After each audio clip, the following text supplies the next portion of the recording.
Altså, vi skal jo høre noget, vi skal finde ud af noget om Sydhjørnet. Hvad er det for et sted? Hvem er her? Og så spørger du bare. Så jeg stiller bare nogle spørgsmål. Ja. Og så tænker jeg, så kører du med klatten. Altså, det er det, du bruger til. Ja. Hvordan kan det være, at du bor på Sydhjørnet? Altså? Det er fordi, at jeg har svært ved at klare mig selv.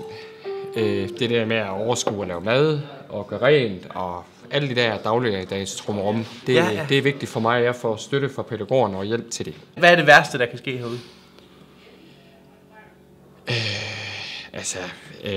Ja. Jamen, det er jo nok, hvis jeg skulle have 10 pligter på en uge.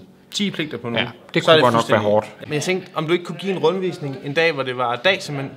Jamen, det kan jeg godt. Så vi springer lige tiden. Hvis jeg magter det den der har psykisk overskud, så kan det være, jeg kan. Det får vi se.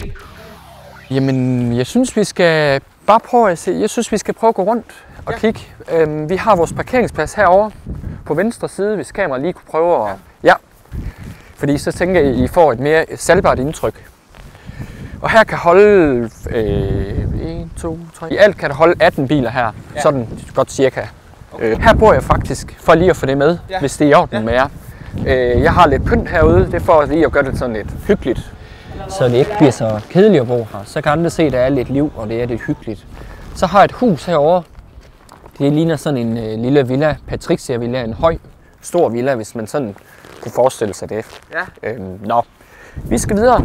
Det kalder man solur, og det er simpelthen lavet til Sydhjørnet. Og i øst stiger solen jo op, og i vest går den ned.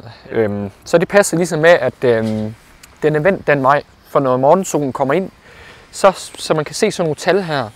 Det der solen den simpelthen rammer ind, og så med de her kanter her, så kan man se, hvad klokken er herude, hvis man ikke lige har noget elektronisk ur på sig. Og så kan vi se hernede, at... Hej Christian! Ja, det er Christian, som arbejder som tømrer. Han har lige sat et nyt hus op. Vi har bygget et nyt aktivitetshus. Det er her, vi kan have vores havetraktor og vores cykler inde. Og det er simpelthen stedet, hvor vi kan gå ind og ordne cyklen eller havetraktoren, hvis der er noget, der går i stykker. Og så har vi også noget, der hedder med hønsehus at gøre. Vi går herind og kigger inde på Sydhjørnets rammer, hjemlige rammer. Det er så indenfor. Og så er vi jo indenfor, og vi er inde på hjertet af Sydhjørnet. Det er her, vi laver mad.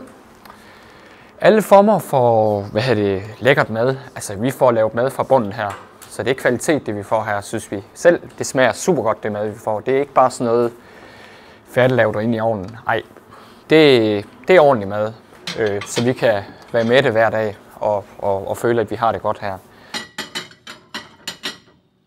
For 4 år siden, der flyttede de første 2 beboere ind. Når der flytter 2 ind til at begynde med, og der skal være nogen på arbejde 24 timer i døgn, 7 dage om ugen, så hang det slet ikke sammen.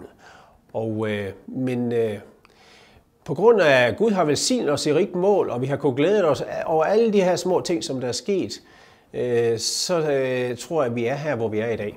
Vi har haft en stærk tro på, at det var det rigtige det her, også selvom der har været kæmpe store udfordringer. Der har været en bestyrelse, som har tænkt, det her det er det her, vi gerne vil, og vi har været nogle medarbejdere, som på den måde har tænkt, jamen det her det må komme, og det har taget meget lang tid, men alligevel så er det kommet, og nu står vi her og tænker, wow, Gud har været god imod os. Her i byen, i Vamdrup, så er der 5 af vores beboere, der er ude og arbejde hos nogle private her. Enten hos smeden, eller landmanden, eller brusen, eller kirken, eller på en skole. Og på den måde, så fungerer de jo rigtig godt og er ude og gør nogle ting sammen med andre mennesker. Og det, at vi møder hinanden, det gør, at nogle fordomme de forsvinder.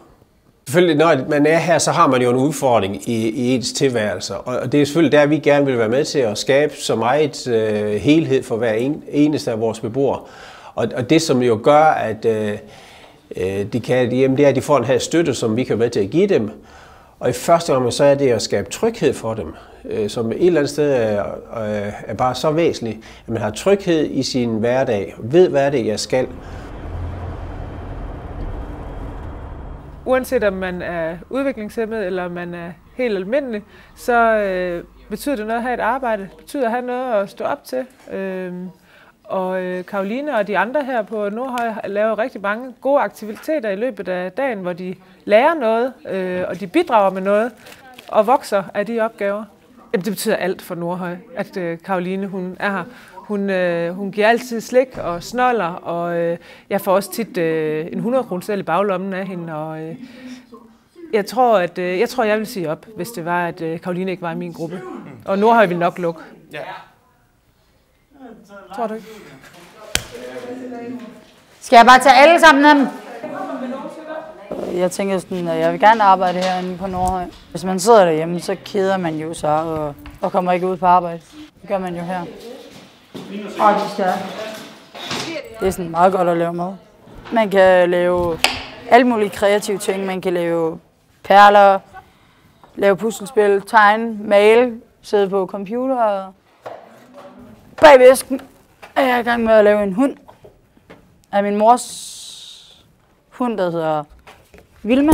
Den er jeg i gang med at lave fra computeren, og så har vi printet den ud, og så har vi lavet den stor. Det er en overraskelse.